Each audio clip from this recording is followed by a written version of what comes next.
Hey, it's Wednesday morning time once again for Ask Chuck Dixon, where you ask me, and by you I mean anyone who has access to the internet or stops me on the street.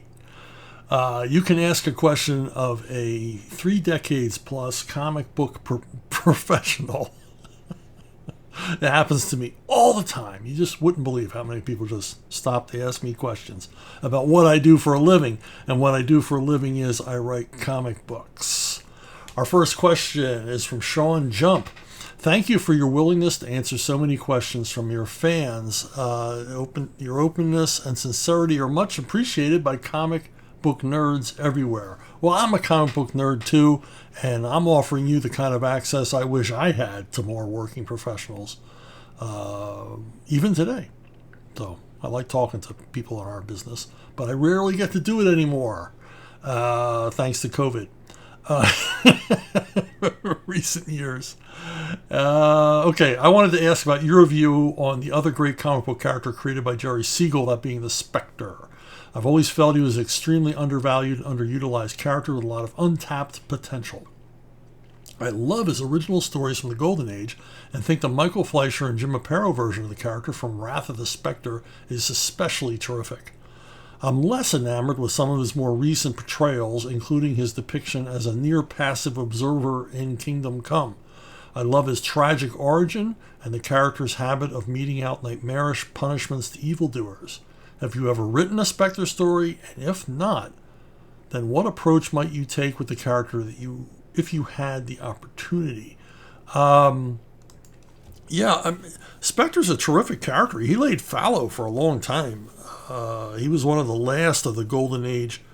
I don't know if you call him a superhero or a supernatural hero.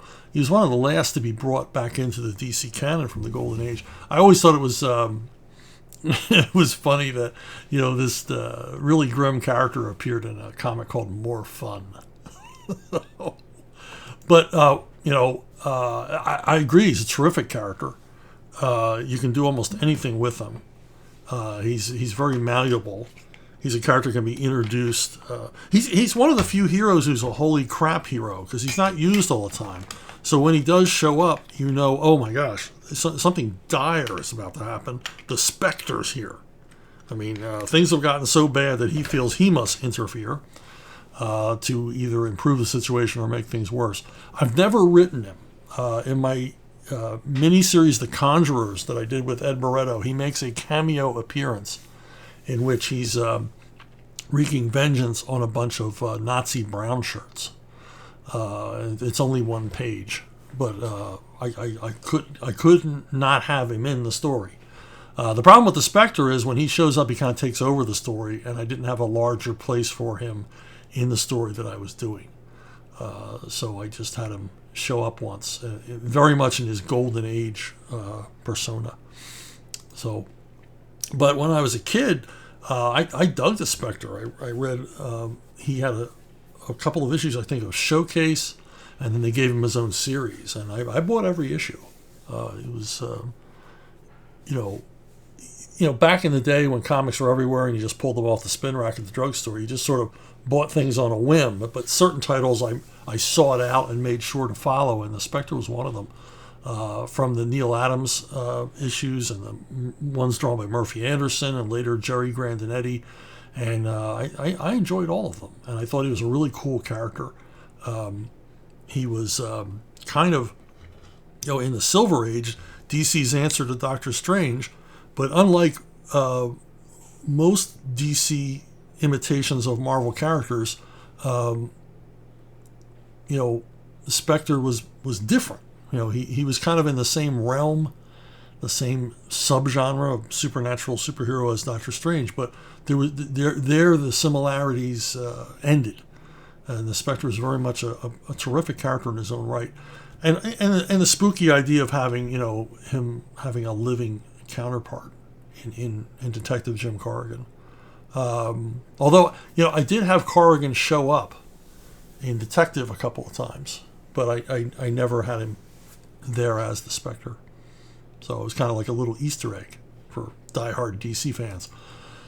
And I agree with you. The Michael Fleischer series with the Spectre, been republished as Wrath of the Spectre in trade paperbacks, is uniformly excellent. The stories are great. Fleischer's idea of basically taking the EC Comics formula and introducing the Spectre as the engine of vengeance, the source of the bad guys' comeuppance is terrific.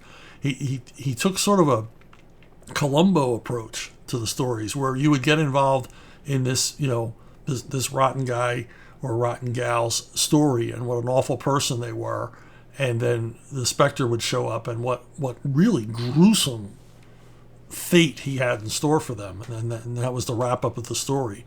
So in most of the stories, like Columbo, the Spectre's kind of a passive character until it comes time for the climax, and then he's very much a presence.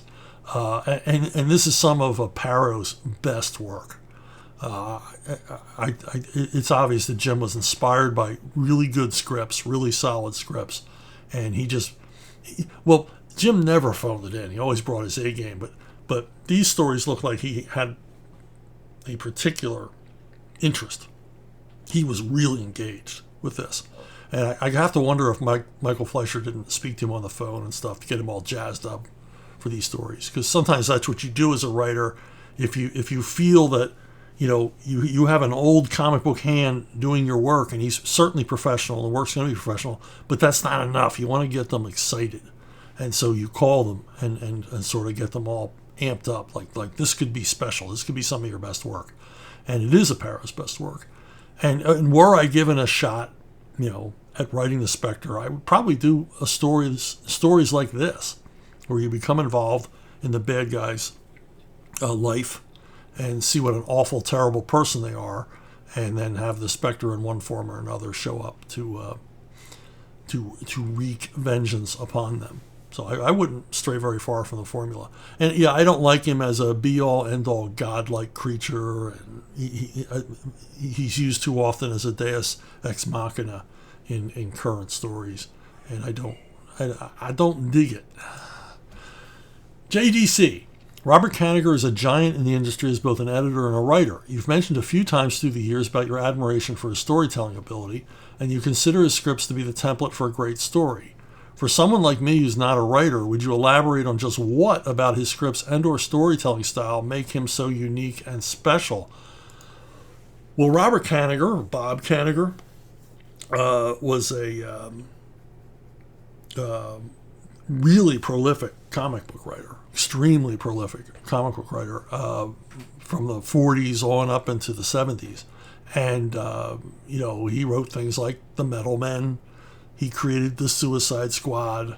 He wrote years and years and years of Wonder Woman and Wonder Girl. But, of course, the thing he's most famous for is his DC War comics. Through the 50s, DC War Comics were edited by Whitney Ellsworth, who hired a number of different writers to write for him, including Kanigher, but it wasn't always Kanigher at that time. When Ellsworth moved on, I don't know Whitney Ellsworth's history, but when he moved on, Kanigher took over the editorship of the books as well as writing practically all of them. And Kanigher moved the DC War titles away from the usual war anthology that was the de rigueur in comics at the time, and he moved them more toward character stories, so that the books had lead features of Sergeant Rock, the Haunted Tank, Gunner and Sarge, Enemy Ace, Johnny Cloud, the Losers, characters like that.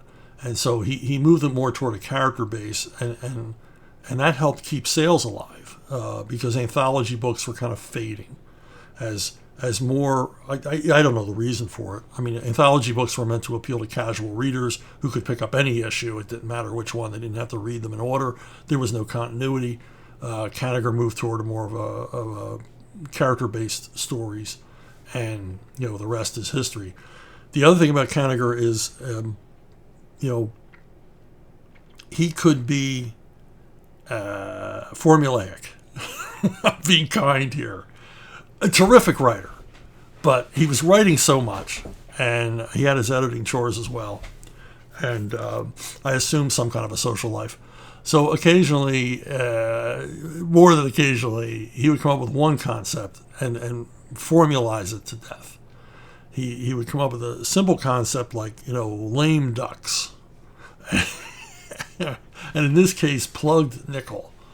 And it would be just your standard war story where Easy Company, Sergeant Rock and Easy Company, they face soldiers, German soldiers, then they shoot down a German plane, then they blow up a German tank, and then eventually get to whatever target they were going for, and they either occupy or destroy that as well, killing a lot of Germans along the way. And but the theme would be a plugged nickel.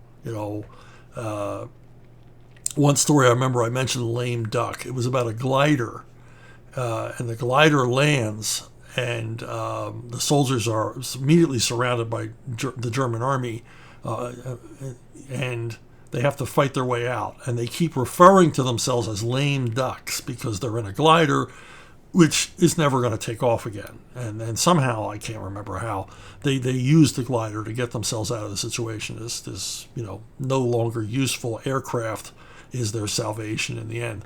And the constant references to the lame duck is kind of a Kanigher trademark. But I'm not going to take anything away from the guy, because when he was on the game with his war stuff, it was spectacular stuff. I mean, that's why he hired the top artists in the comic book field to work on his stuff, and he just created some incredible war stories, particularly in the early 70s. Things like White Devil, Yellow Devil by Alex Toth. The Enemy Ace work is spectacular. A lot of the Sergeant Rock stories in the early 70s are particularly effective, especially with artwork by Russ Heath. 24 Hours to San Francisco, I remember that was a terrific story. Might not have been written by him, though. It was a Severin job, so it might have been DeFuccio. I don't want to give credit where credit is not due. But, and yeah, I follow his format. I follow his template because I met him in the DC offices back in the day, because he would show up every Wednesday. He wasn't doing a whole lot of work then. I think they were doing Sergeant Rock specials. And they had a couch in the hallway, which I think was put there for him. And a little inside baseball story for you. They let Kanigher go as an editor. He was no longer being paid to be an editor. But somehow he got it into his head that he was an editor emeritus. Like, in other words, he still had an editor position at DC, even though he wasn't being paid or actually editing anything. And he thought that, much like a professor emeritus at a college, that he still had an office at DC. And this is all, in his head. And if you've ever met Mr. Kanigher, you'd understand he had a lot of things in his head that didn't bear relation to reality. So, like most writers. So he assumed that his old office was still his. Now, they had assigned his office to a new young editor, some guy in his 20s, straight out of college. And Kanigher sort of shows up in this guy's doorway one day and says, what are you doing at my desk? And this guy was too, I can't remember his name. He was either too timid or too genteel or too polite to say, hey, this is my office, buddy. And so he just sort of picked his stuff up and went into the break room and worked there for the day while Kanigher took over his office as his own, making phone calls and taking meetings, all the rest of it. Eventually, the other editors got this, this guy working in the break room every Wednesday to finally go to Mr. Kanigher and say, actually, this is my office. It's not your office anymore. And, we really don't want you using this office anymore. And I think that's when the couch in the hallway became Bob Kanigher's office. And that's where I met him. And that's where he gave me a script for one of his Sergeant Rock specials, which the script form was so pure, so elegant, so perfect for comic scripting that it's the exact script that I use today. I use that exact format. that he used. And in reading the script, it was really informative as to how much of particularly the DC War comics were all him.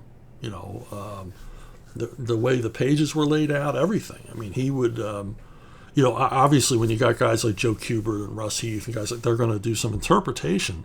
But I could see, I mean, I'm reading the script, and even though it wasn't written for Joe Kubert, I can see Joe Kubert art in my head as I'm reading the script. So that was quite an education. So that's it for Bob Kanigher. He was a guy, he came in and he did the work. There's not much more you can say about a writer is that, he turned it in. He turned it in. And often it was genius. And sometimes it wasn't. But it's comics. What are you going to do? Neil Matthews, speaking of crossovers, if you had Judge Dredd meet the Punisher, would you set it in New York City or Mega City 1? It'd have to be set in Mega City 1. Because Judge Dredd fish out of water in, present day, not all that interesting. Punisher set loose in Mega City 1, it'd be like Valhalla for him. There's criminals everywhere. And all kinds of violent behaviors apparently tolerated, and also it would place him on Judge Dredd's turf, and I can see the two of these guys going mano a mano, because Dredd would not, it's been shown in past Dredd stories, he doesn't approve of vigilantes. He may at heart think, okay, you're helping me clean up the streets, but you're breaking the law while you're doing it, and I am the law. And get off my street corner, buddy. So I keep saying buddy. Yeah, I would definitely, and it'd be a field day for any writer worth his salt to do a story where Frank Castle, by some machination of the Marvel Universe, finds himself in the future prowling the streets of Mega City 1. I mean, Frank would just be into it for the weapons. If nothing else, and the ready targets of opportunity everywhere. And I love block war stories, so I would get Frank embroiled in a block war. Hell, Frank would take over a block, and then Dredd would have to take it away from him. But and of course, these things are somewhat formulaic. You would have a greater threat that would bring them together, because that's what we want to see. It's fictional comfort food. That's what we would want to see. Daniel Jackowitz, I'm listening to your answer about how the GCPD would react to the Punisher. Another Punisher crossover question. Your thought was that Harvey Bullock would have mixed emotions about Frank, as Harvey was a bit of a loose cannon and may have been involved in a few breaking the rules, so he may be on the Punisher's naughty list. He would therefore both appreciate some of Frank's actions and yet be suspicious toward Frank's main agenda. My question is, how much of that backstory would make it into the character's dialogue explicitly versus having dialogue that hints at the deeper motivations for Harvey or any other character? I probably wouldn't have a dialogue sequence. I would probably have a scene that set up Harvey Bullock's, proclivities toward bending the law. Not quite being corrupt, but not always following the rules. And sometimes letting a crime slide in order to punish a greater criminal. The kind of things that cops do all the time with confidential informants. I mean, policemen have confidential informants that they know are criminals. They know are consistently breaking the law as a career, but they consider them less dangerous than the criminals they are informing upon. And so I would just have a scene like that, and movies are filled with scenes like that. Every James Bond pre-credit sequence exists not only because it's become a tradition to have this balls out action scene before the credits in a James Bond movie, but it also, if you've never seen a James Bond movie, it establishes him as a badass. Not necessarily even the hero of the film, but this guy is capable, resourceful, tough, and just a badass. So we know that going into the film. So that when you have the quiet scenes of him talking to M and flirting with Moneypenny, you're not thinking what a Why am I watching? Why do I care about this guy? You care about this guy because you know more badassery is to come. The first time that we see Dirty Harry in the film Dirty Harry, we find out what kind of a character he is. The do you feel lucky today, punk scene. So, so rather than dialogue, rather than somebody saying, Bullock's a little crooked, Bullock's a little bent, it's better to show. It's always better to show than tell. And it wouldn't take much. As I've described in detail in earlier videos,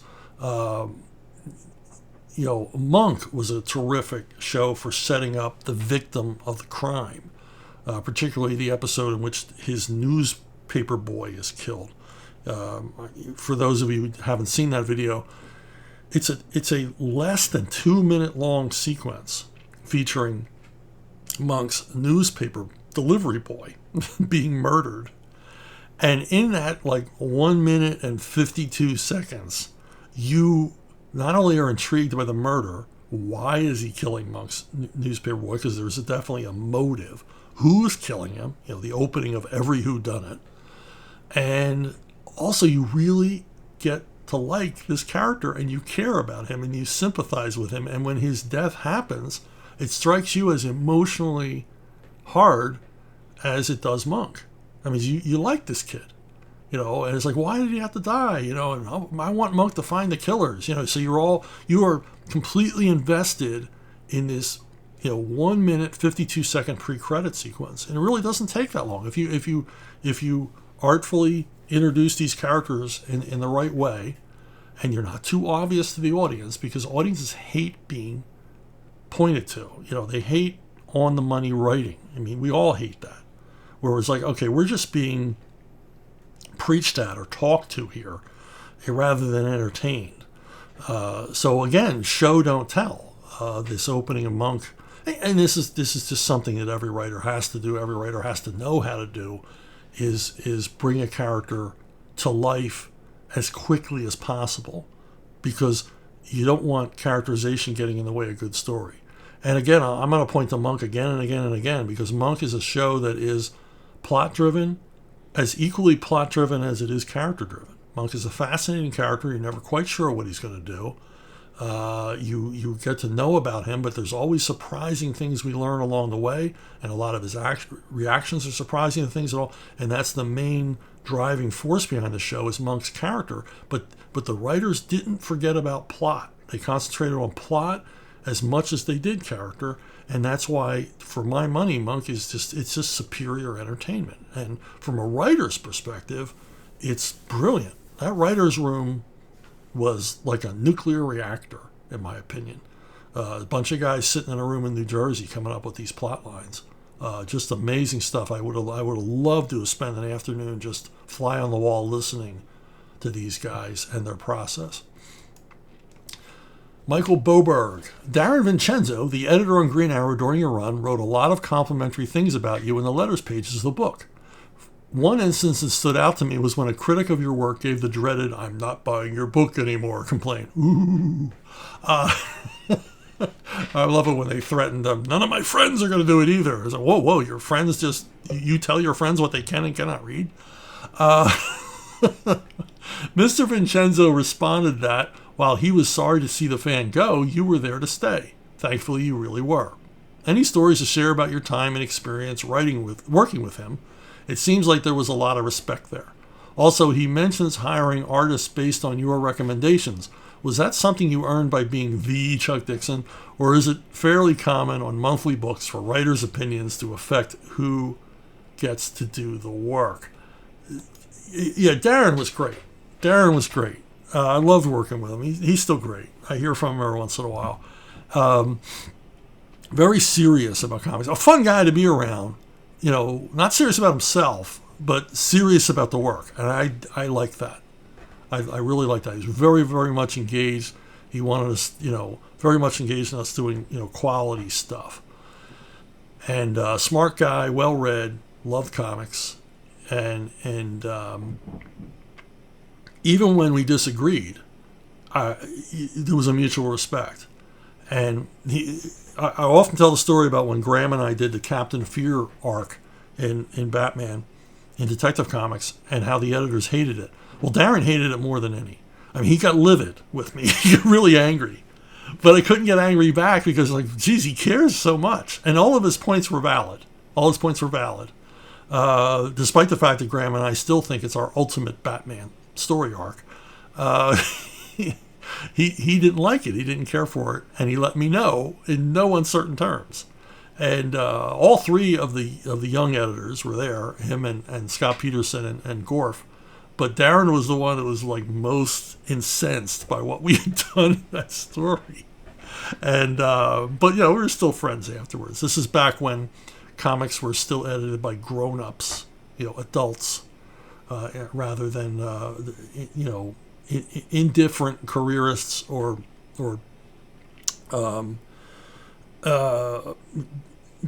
adolescents or with Arrested Development. But yeah, Darren was a blast. The other fun thing about Darren was we used to go for lunch at DC to a terrific restaurant called Pasta d'Oro. It was right around the corner from DC Comics. They did the most awesome vodka penne. Terrific salads. It was run by this wonderful Italian family. And when Darren would show up, because he was Darren Vincenzo, they would it's like we weren't there. They would just make a big fuss like he was a cousin of theirs. And I remember the staff would come out and go, Darren. Like it was like something out of a 1930s movie. He's being welcomed home.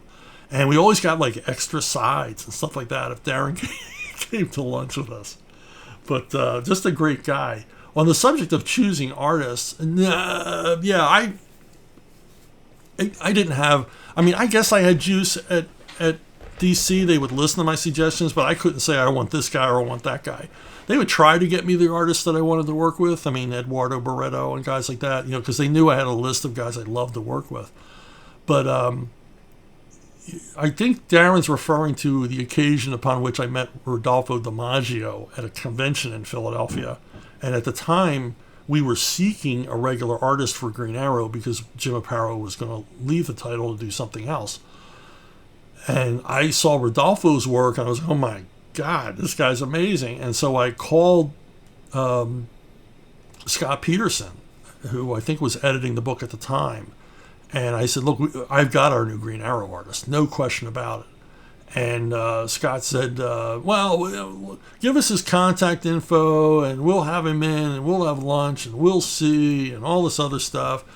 And I said, Scott, go to the fax machine. Go to the fax machine. I started. Rodolfo had given me Xeroxes of pages he had done of the Punisher and a couple of other characters. And I just started feeding these into my fax machine. I think the third fax was halfway through the machine, and Scott calls me and says, okay, he's the new Green Arrow artist. So it really wasn't my juice that got Rodolfo the job. It was Rodolfo's amazing artwork.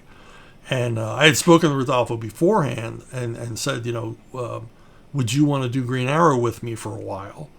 I know it's not a top flight character or anything else, but I guarantee you that I can get you a big Batman assignment. If you do a number of issues, stay with me for a year on Green Arrow, and then I will get us a big Batman assignment. The big Batman assignment I had in mind was Batman Predator 3, and we did get to do that. It took a lot of me standing on my head and stamping my little feet and pouting in the corner, but eventually DC gave in, mostly because the editors didn't want to go through the whole legal hassle of another crossover, but I won the day, and Rodolfo and I got to do Batman Predator 3, which is one of the highlights of my career and a blast to write. And if you've ever seen it, you'll agree Rodolfo knocked it way out of the park. So there you go. And I got hats off to Bob Campanella, because whenever I mentioned DiMaggio, I never mentioned Bob, and he did such an awesome job working with Rodolfo, inking Rodolfo on I think every single thing I ever wrote for Rodolfo. Bob was the inker and just brought it, understood Rodolfo's energy and attention to detail. And so there you go. Darren Vincenzo. Awesome dude. Nick. You mentioned on many occasions that you and Doug Mensch and Alan Grant were taken off the Bat titles and new writers were asked to take over. Did a similar situation occur when the Punisher titles ended, only to continue with the Over the Edge crossover story and then relaunched with John Ostrander and Tom Lyle as the new creative team? Whose idea was it to go down this path? What are your thoughts on that run?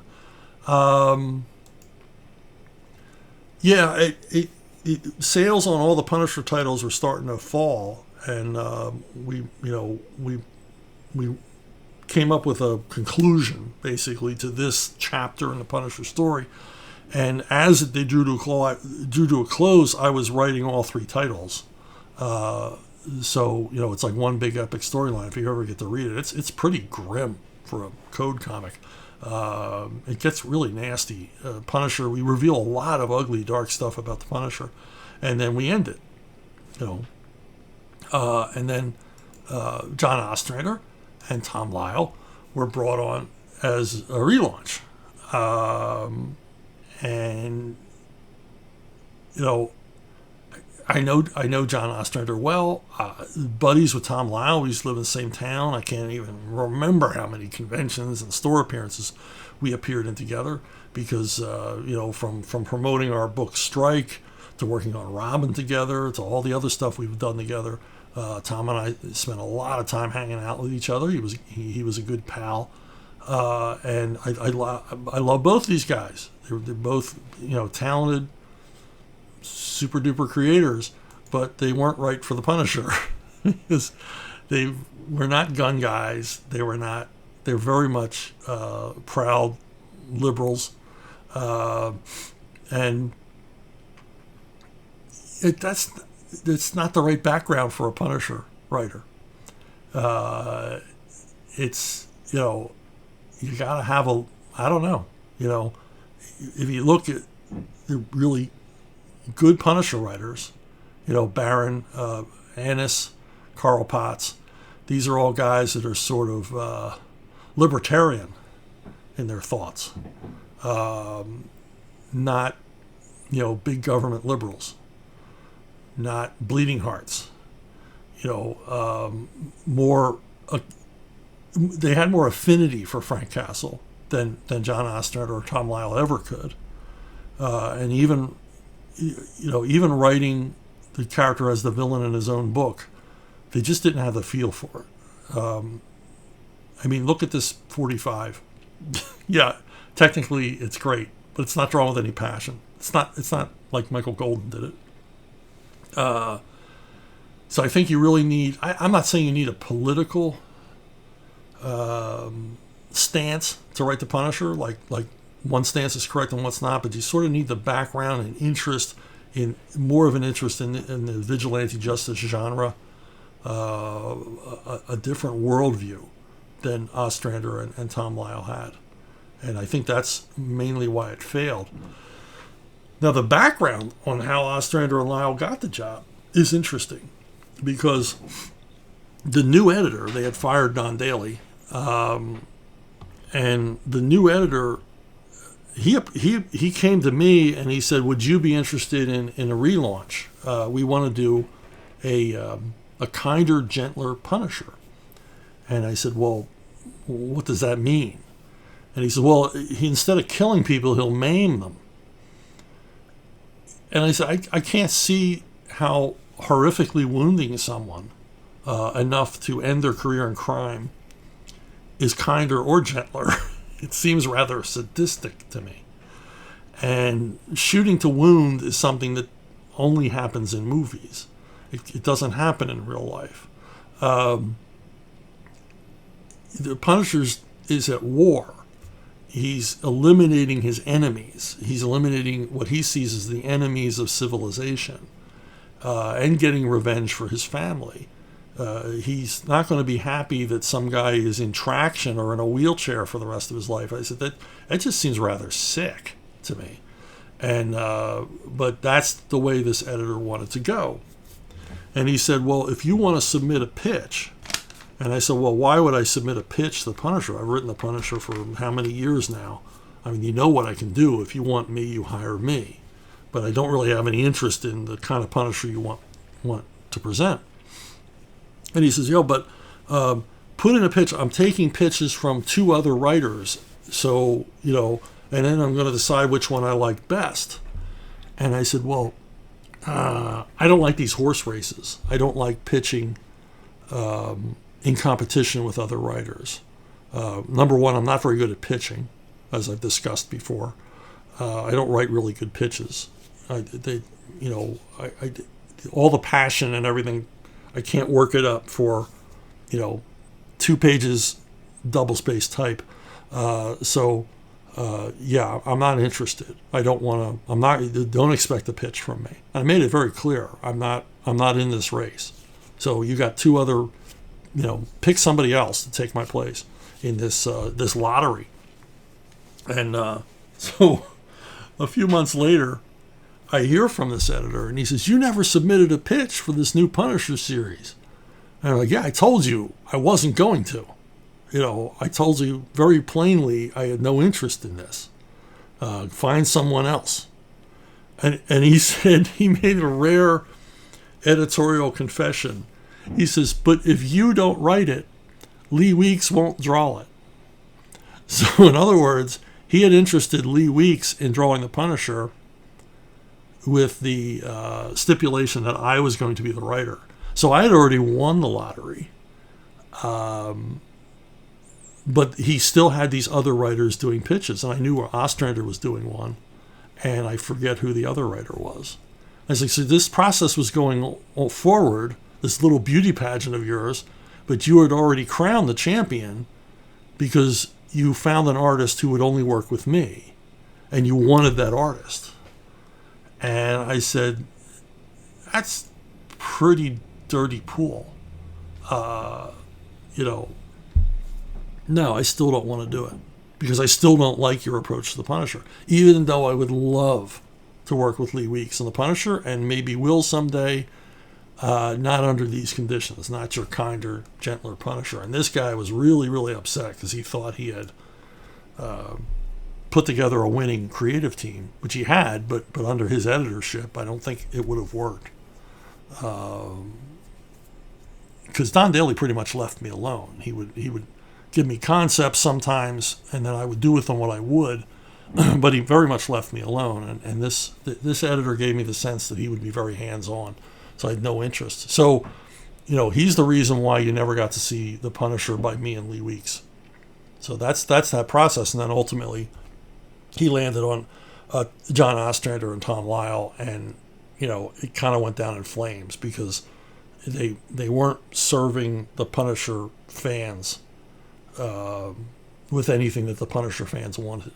The Punisher fans knew this is kind of like not the right guys for this, and it really wasn't until Garth Ennis came on the books that we got a return to anything like very much what Frank Castle should be. Ethan Agnew. I am an aspiring writer and that is currently working on a series. I unfortunately have absolutely no idea how to sell this comic, nor do I know who to speak to about having it published. Are there any resources I should look at for self-publishing or maybe pitching to the indie publishers? The problem with indie publishers these days is comics always have a clique, but the indie publishers very much so.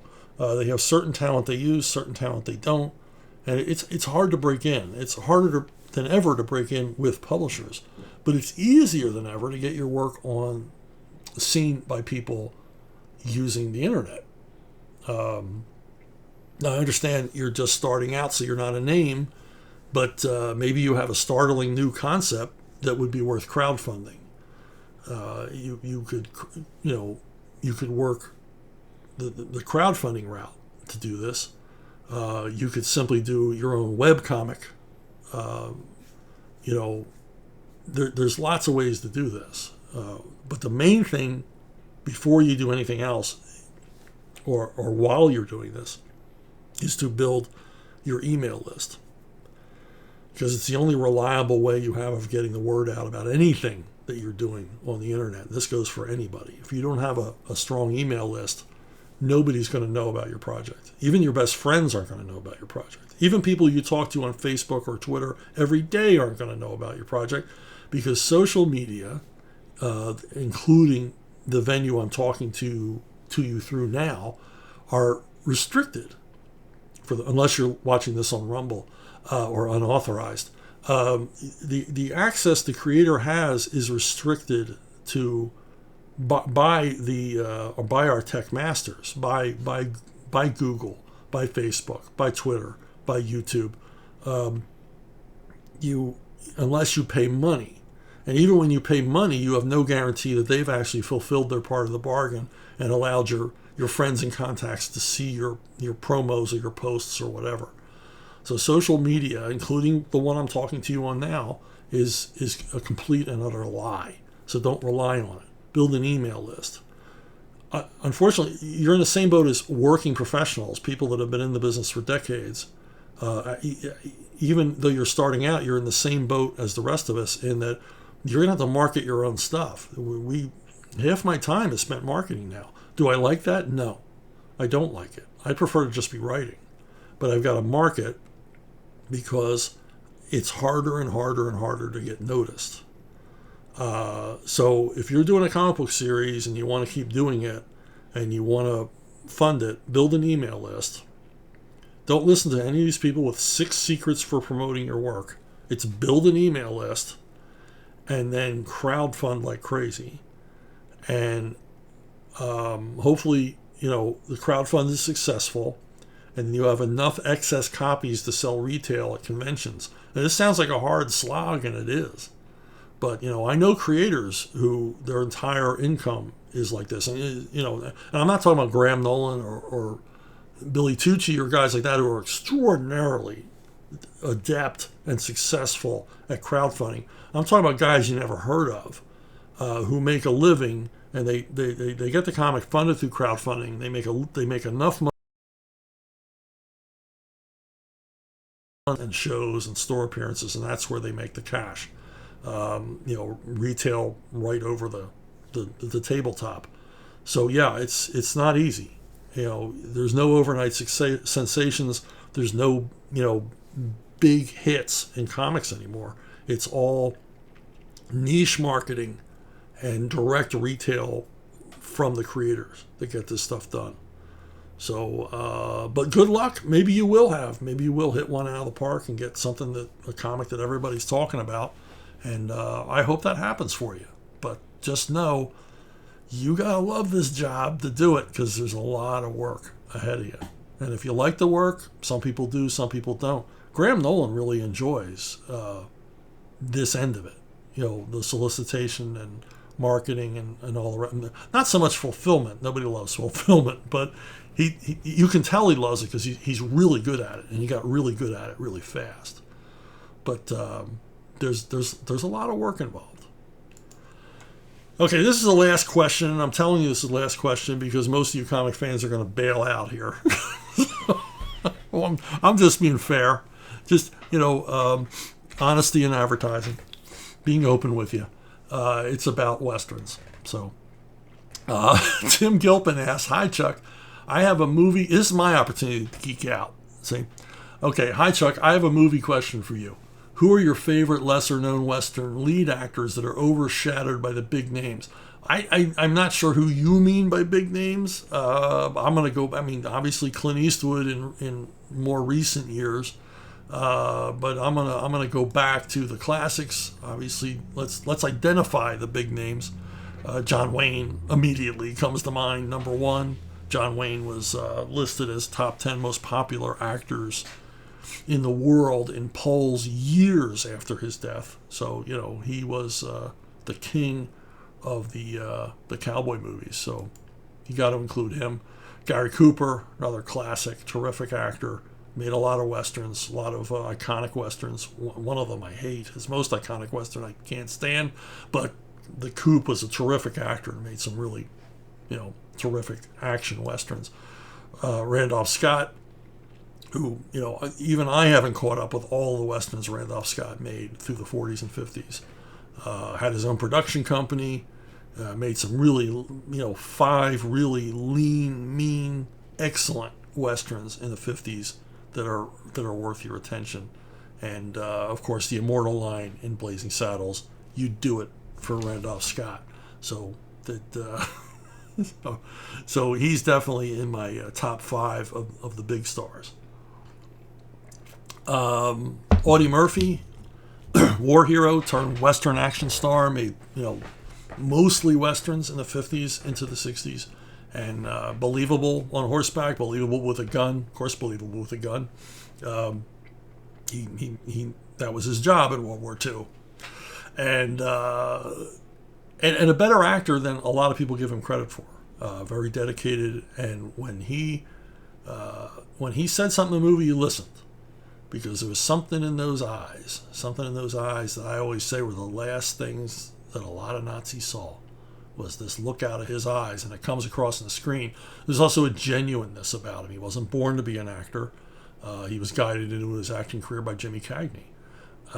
And there's a lot of Cagney qualities about him, but there's a genuineness about him that really comes across on the screen. And I would put him up in the pantheon of the top 5. Rounding out the top 5 is Jimmy Stewart. Stewart made an incredible Western debut in the Western comedy Destry Rides Again. After World War II, he made a string of really terrific Westerns with Anthony Mann. 5 really top of the line, top form, superior entertainment type Westerns, that each one was better than the last. And they had quite a partnership. And he made Westerns with other directors as well. And he worked with just about everybody, John Ford. So that's my top 5. Those are what I consider the big names. Moving down the list with Henry Fonda. Henry Fonda was in quite a few Westerns, and quite a few iconic, well-remembered Westerns. Oxbow Incident, and My Darling Clementine with John Ford. And went on to work with Anthony Mann, as Jimmy Stewart had, in The Tin Star. The excellent Warlock with Anthony Quinn and Richard Widmark. He always seemed to pick Westerns that were more adult in theme, more epic. And he was one of the few, he's the only guy on this list who moved on into Italian Westerns and made the excellent Once Upon a Time in the West, where he does an unforgettable turn as a villain. And also My Name is Nobody, one of the very last of the spaghetti Western craze made in the 70s. And good actor, believable in action scenes, like all these guys, they got real good at riding horses and didn't mind showing it off. Joel McCrea is another one. Joel McCrea had a lot of range. He could play like the goofy, befuddled boyfriend or husband in comedies, usually with Preston Sturgis. But he moved into Westerns, like a lot of these guys did post-World War II, because Westerns were so popular and so profitable, and they cranked them out by the hundreds at all of the studios. McCrea sort of landed in that genre. And again, another guy, he's the Western hero archetype. He's tall, he's lanky, he's got just enough of a drawl to put it across. He's got the terrific, purely American face, and he's believable with a gun, good on horseback, and he made, his Westerns aren't up there with Randolph Scott's, who's kind of a contemporary of his, and 2 of them appear together in Ride the High Country. They're Randolph Scott's last Western, directed by Sam Peckinpah. But the movie, if you ever get to check it out, the movie Oklahoma Territory. Is it Oklahoma Territory? Or is it Colorado? It's Oklahoma Territory. Boy, I'm confusing myself now. Anyway, look for a movie with Joel McCrea as the word territory in it. It's a Western remake of High Sierra, and it's him and Virginia Mayo, and it's a hell of a Western. It's a real good one. All of his are reliable, but that one is particularly good. Another guy kind of forgotten today is Clint Walker. Clint Walker became a huge TV star with the TV series Cheyenne. And what's forgotten is that he made 3 Westerns. They were kind of double feature, second feature programmers with director Gordon Douglas. Walker was a big guy. I mean, he was like, he should have played Superman or Tarzan. Just a big guy, but he could act and he was effective. And like a lot of these stars, he had a genuineness about him that came through. And he made 3 excellent Westerns, as I said, all directed by Gordon Douglas. Gold of the Seven Saints, Fort Dodd, and Yellowstone Kelly. And they're just terrific action Westerns. I've rewatched them a whole bunch of times. They're just tidy, little, everything you want in a Western action film all rolled into one. And Walker is excellent in all 3 of them. And a true screen presence, not just because he was just an enormous guy, but just, again, the genuineness comes through. Kirk Douglas is another one. Kirk Douglas, Beyond the Great Divide, one of my absolute favorite Westerns of all time, Man Without a Star. And, he went on to be in Westerns with John Wayne and everything else. Kirk was a big action star, produced his own Westerns all the way into 70s. Films like Posse, There Was a Crooked Man, and he played a variety of usually, roguish guys, ne'er-do-wells, and was really good at it, just sly, cynical type characters. The best of the bunch is Man Without a Star. It's just an amazing Western. And it's just got everything in it, and his character arc in the story is marvelous. And if you ever get to check it out, and then Kirk's good buddy Burt Lancaster produced a number of Westerns in the 50s, including Veracruz, and moved on through the 60s and 70s, the Scalp Hunters, the awesome Professionals, where he's teamed with Lee Marvin, Robert Ryan, and Woody Strode as mercenaries who travel into Mexico to rescue the wife, the kidnapped wife of a railroad baron. And just an awesome action film, and kind of an example of what led to like the modern action film, The Professionals. Films like The Professionals and Dirty Dozen sort of set the stage for what the action film would be after that. And Lancaster moved on into the 70s to make a number of really good Westerns, sometimes shot in Spain. Not spaghetti Westerns, but American or British produced Westerns. Like Alzana's Raid, Valdez is Coming, Lawman, and they're all great. They're all very, very good. And his physicality, Lancaster was a trapeze artist before becoming an actor.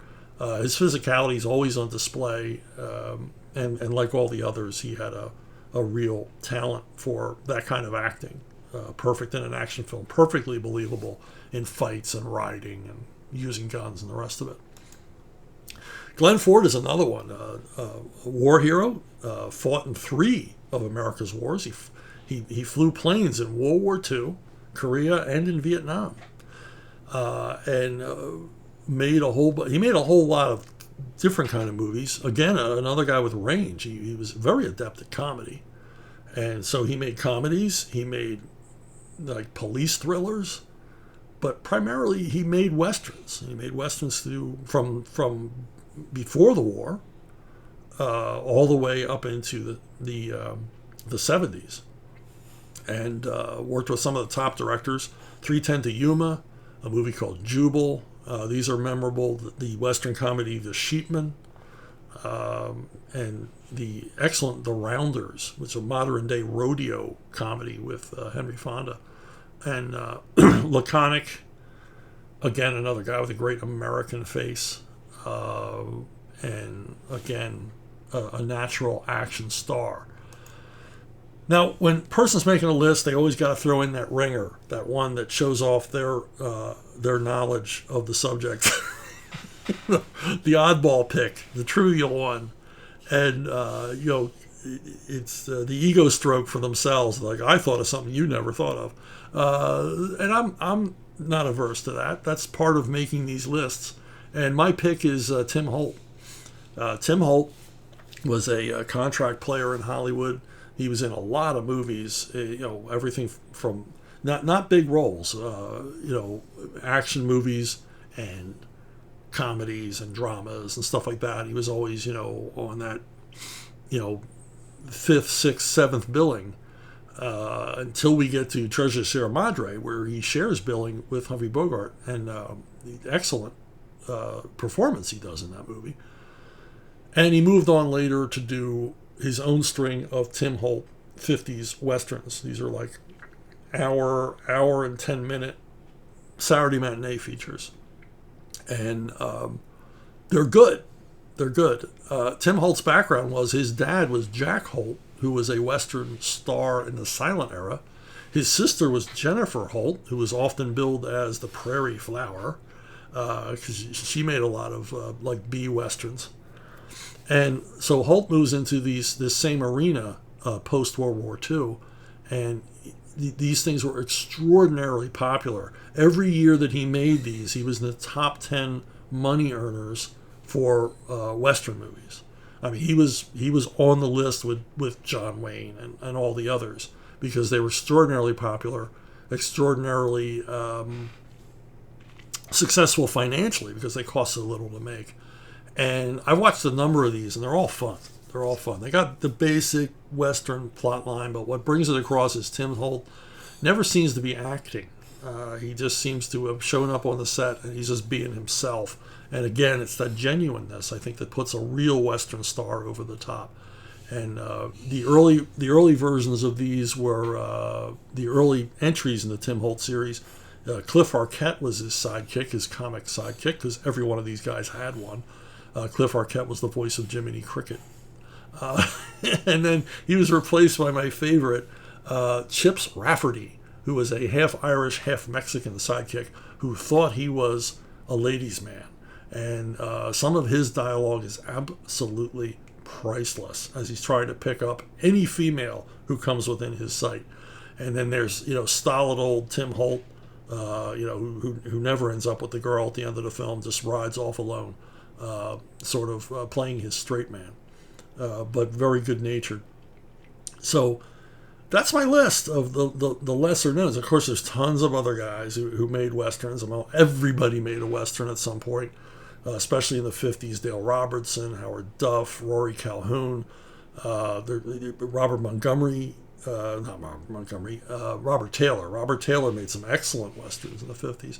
But I can't list them all because, I've already lost probably 90% of the people that started watching this video because I stopped talking about comic books. So, yeehaw, yippee-ki-yay, and let's ride on. Hey, if you have something you want to talk to me about, some suggestion, question, you want to send me a picture of your dog, you send that directly to brunobookstore@gmail.com. brunobookstore@gmail.com. It's the most reliable way to get a hold of me. I check this email a few times a day looking for your questions, and I just load them on up here, and that's the best way to get a hold of me. And hey, if you like Westerns, and you must if you're still watching, I've written a couple. They're available through Castalia Press. You can find them on Amazon and paperback. They'll be available on Kindle soon, hopefully audiobook as well. Snakehand and La Gringa, they are part of my Sidewinder series. I'm writing a third novel now. Snakehand is a great, what I call town Western, about a badass gunslinger gets hired to clean up a town, and the townspeople live to regret it, or don't live to regret it. And La Gringa, probably the only paleontology-based Western you will ever read. Instead of fighting over water rights, cattle, oil, or land, this cast of characters travel to the Big Bend area of Texas looking for dinosaur bones and run into nothing but trouble because the Apaches aren't very fond of having a bunch of foreigners show up to dig up bones on their hunting ground. So that's it for me this week. Thank you for listening. Thank you for watching. Particularly thank you to all of you who stayed through my nerdy dissertation on cowboy movie stars. And I will see every single one of you down the road.